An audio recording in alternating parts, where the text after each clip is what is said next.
நானு ஏ சிவனேசன், வழக்கறிஞர் ஏ சிவனேசன், ராமு அண்ட் கோவிந்த் சிங் யோ, நாங்க 4 பேர் வந்து கமல் சிங்க்கு போனோம். கமல் சிங்ல போய் நம்ம மகா வீரருங்க 5 மகா வீரருங்க போய்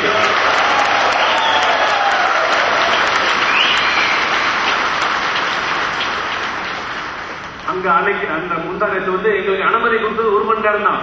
ஆனா 2.5 மணி நேரம் உள்ளுக்கு உட்காந்து அவங்க கிட்ட சந்தோஷமா பேசி சாப்பாடு வாங்கி கொடுத்து நாட்டுல என்ன நடக்குது அப்படின்னு அவங்களுக்கு எல்லாம் வழக்கு தெரிவிச்சு. ஆனா அவங்க என்ன சொல்றாங்கன்னா, எங்கெங்க பிரார்த்தனை செய்யறாங்க எந்த கோயில்ல அதெல்லாம் நடக்கட்டும், என்னன்னா மித்த எதிர்ப்பு செய்யறது அரசாங்கத்துக்கு செய்யுங்க, பொதுமக்கள் வந்து எல்லாம் சேர்ந்து இந்த போராட்டம் வந்து விடக்கூடாது, இது மக்களோட போராட்டம், மக்கள் சக்தி இருக்கிற வரைக்கும் கண்டிப்பா சாதிக்க முடியும்.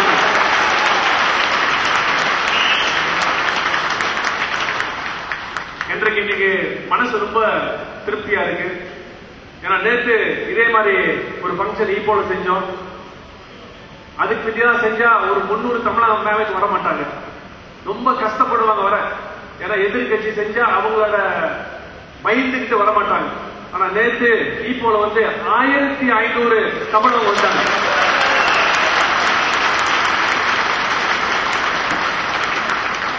இதெல்லாம் ஒரு பெரிய மாற்றம், பெரிய சாதனை.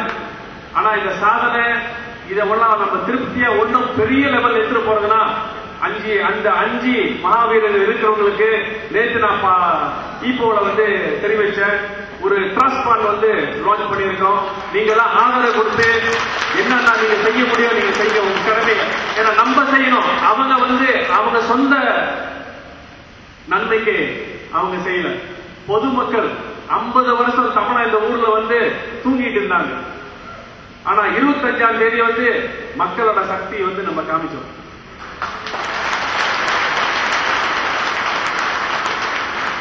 இந்த அரசாங்கமே ஆடி இருக்கு, ஆனா டாக்டர் ஸ்ரீ சாமிவேலு ஆடி. அவர் முந்தா நேற்று பார்த்திருப்பீங்க டிவியில வந்து என்ன பேசினாருன்னு. 2004 வந்து வைபி நிற்கிச்சாங்க. நானும் டாக்டர் ஸ்ரீ சாமிவேலு பார்லிமெண்ட்ல பார்த்து அவர்கிட்ட ஒரு மனு கொடுத்தோம். சொன்னோம் இந்த மாதிரி அப்பயே 2004 நாங்க சொன்னோம் இந்த மாதிரி இந்த நாட்டுல வந்து மிக கூட உள்ள சமுதாய பிரச்சனை இருக்குதுன்னா இந்தியனோட சமுதாயம் பிரச்சனை தான். கோயில் எல்லாம் உடைக்கிறாங்க, தமிழ் ஸ்கூல் வந்து புதுசு கட்டல, தமிழ் ஸ்கூல் ஆசிரியர் பத்தல,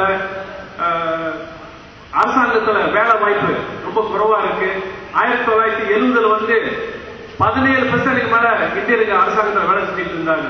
இன்றைக்கு வந்து 5% கூட இல்ல இந்தியருக்கு வேலை செய்யறாங்க. இதெல்லாம் வந்து நீங்க ஒரு பிரதம மந்திரி கிட்ட பேசிட்டு ஒரு செலக்ட் கமிட்டி ஃபார்ம் பண்ணுங்க. செலக்ட் கமிட்டினா எல்லா மலேசியாவில வந்து அவங்களுக்கு பவர் இருக்கு, ஒரு அபிப்பிராயம் எடுத்துக்கிட்டு அரசாங்கத்துக்கு வந்து ரெக்கமெண்டேஷன் செய்யறதுக்கு. ஏன்னா அதுதான் ஒரு பாலிசி டிசிஷன் ஆகணும். அவர் எடுத்துட்டு போனாரு. முந்தாண்டு சொன்ன மாதிரி saya ambil itu memorandum, saya kasih sama Abdullah Badani. Dia baca, dia mesti bikin ya. Apa dia dah bikin 5 tahun, 4 tahun dia sudah jadi Perdana Menteri, langsung dia terang-kira sama masyarakat India. Tetapi sekarang, இப்ப அன்னாட பேப்பர்ல பாக்கலாம், தமிழால் பக்கத்துல உட்காந்து சாப்பிடுறாரு, தமிழ் பிள்ளைங்களுக்கு பைஸ்கள் கொடுக்கிறாரு, கோயிலுக்கு காசு கொடுக்கிறாரு. ஏன்னா இது பொது மக்களால பலத்தை காமிச்சிடும். இது வரைக்கும் மலேசியால வந்து 62 பார்லிமெண்டரி தொகுதி வந்து இந்தியருக்கு வந்து 10% மேல வாக்காளர் இருக்காங்க. அதுக்கு முந்தி என்ன அரசாங்கத்துல நோக்கம்? ஒரு கவலை இல்லை, கண்டிப்பா தமிழனுக்கு இந்தியருக்கு செஞ்சாலும் செய்யாகட்டியும் அவங்களை திட்டனாலும் ஏசனாலும் தமிழவங்க வந்து அவங்க கடமையை கண்டிப்பா செஞ்சுதான் ஆவாங்க. வருஷம் வருஷம் எப்ப தேர்தல் நடக்குது, தேசிய முன்னணி கட்சிக்கு தான் முதல்ல நின்றுகிட்டு அவங்களுக்கு ஓட் பண்ண கொடுப்பாங்க. ஆனா இதான் முதல் வாட்டி இதெல்லாம் ஒரு மாற போகுது என் மனசுல படுது. நீங்களாம் அப்படி இருப்பீங்க இல்லையா? இந்த வர்ற தேர்தலில் வந்து எதிர்கட்சிக்கு நீங்க ஆதரவு கொடுப்பீங்களா? நீங்க இங்க கை தூக்கி நீங்க இங்க சத்தம் போட்டு பேசுற மாதிரி நீங்க வெளியே போய் உங்க கூட்டாளிங்க சொந்தக்காரங்க தெரிஞ்சவங்க கிட்ட தெரிவிங்க. நம்மளாம் கடன் போட்டிருக்கோம். இந்தியருக்கு வந்து அளவுக்கு மேல ஆதரவு கொடுத்துருக்கோம். அரசாங்கத்துக்கு அளவுக்கு மேல ஆதரவு கொடுத்துட்டு தான் நம்ம பிச்சை வந்து அவனுக்கு கொடுத்துக்கிட்டு இருக்காங்க. இதெல்லாம் ஒரு மாற்றம் எடுத்துட்டு வருதுன்னா எல்லாம் உங்க கையில தான் இருக்கு, பொதுமக்கள் கையில தான் இருக்கு. நம்ம என்ன முதல்ல என்ன செய்யணும், நம்ம போய் எல்லாம் எங்கெங்க இந்தியர்கள் இருக்காங்க, மித்த மலேசியன் இருக்காங்க, அவங்க எல்லாம் போய் வாக்காளரை ரெஜிஸ்டர் பண்ண சொல்லுங்க. அது முதல் செய்ய சொல்லுங்க. அது செஞ்சாதான் நம்ம பெரிய சாதனை செய்ய முடியும் நாட்டு. முந்தானத்து நான் 5 மகாவீரரை பார்க்கும் போது அவங்க என்ன எங்கிட்ட சொன்னாங்கன்னா அவங்க ரொம்ப ஆச்சரியப்படுறாங்க. அவங்க என்ன இப்ப குற்றச்சாட்டு பண்ணிருக்காங்களா, இந்த சார்ஜஸ் என்ன காமிக்குதுன்னா எல்லாம் அவங்க நடவடிக்கை எல்லாம் என்னென்ன செய்யறாங்க எல்லாம் எடுத்து என்ன நோக்கத்துல செய்யறாங்கன்னா விடுதலை புலிகிட்ட சம்பந்தம் பண்ணிக்கிட்டு இந்த நாட்டில் அதே மாதிரி செய்யறதுக்கு அந்த நோக்கத்தில் இருக்குன்னு அந்த சார்ஜ்ல இருக்கு. உதயகுமார் எங்கிட்ட சொல்றாரு, என்ன குலா ஸ்ரீலங்கா எங்க இருக்குன்னு எனக்கு தெரியாது, இவன் என்னையா சொல்றான், நான் அந்த 5 பேர் அந்த நாட்டுக்கு போனதே இல்லை. கெங்காதரன் சொல்றாரு, ஸ்ரீலங்காக்கு எனக்கு போக ரொம்ப ஆர்வம், ஆனா நான் முடிவு பண்ணிட்டேன் இதுக்கு மேல என் வாழ்க்கையிலே போக மாட்டேன்ப்பா. ஆனா அந்த 5 பேரு போனது இல்லாத கூட அன்றைக்கு மலேசியால வழக்கறிஞர் கனி பட்டேல் அட்டர்னி ஜெனரல் என்ன சொன்னாருன்னா, ஒரு போலீஸ் ரிப்போர்ட் இருக்கு, ஒரு மனு வழங்கிருக்காங்க, இவங்க வந்து விடுதலை புலிகளுக்கு சம்பந்தம் இருக்குன்னு.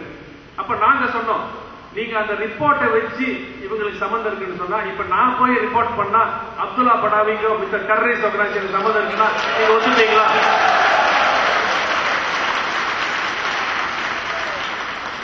அவங்களுக்கு ஒரு லோ, நம்மளுக்கு ஒரு லோ. அவங்க என்ன நினைச்சாலும் சாதிக்க முடியும்னு நினைக்கிறாங்க. ஆனா அவங்க ஒரு பெரிய தவறு செய்யறாங்க.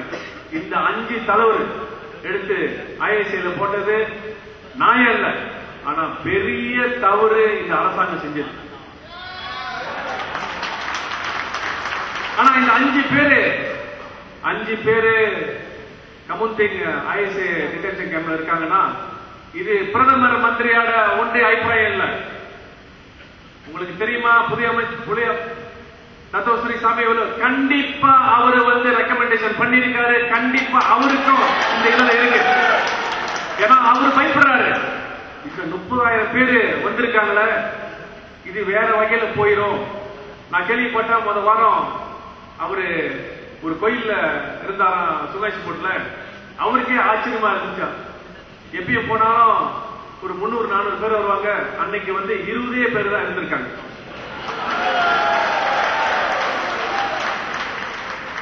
உங்களுக்கு எல்லாம் தெரியும், SMS எல்லாம் வருது, என்னன்னதே வருது, என்ன மகன் அந்த மகன் இந்த மகன் வருது. நம்மளுக்கு படிக்க கூட கூச்சமா இருக்கு. முந்தா நேத்து நான் ஒரு கோயில்ல பிரார்த்தனை செய்யறதுக்கு அந்த கூட்டத்தில் நான் கலந்துக்கிட்ட போது அவங்க சொல்றாங்க, சாரு இங்க வந்து பிரார்த்தனை சாரு, அந்த கோயில்ல வந்து கர்மாதி செய்யறாங்க சாரு. சாதாரண அமைச்சருக்கு வந்து கர்மாதி செய்யறாங்க. அந்த நாட்டுல பொதுமக்கள் என்ன மாதிரி ஆத்திரத்தில் இருப்பாங்க.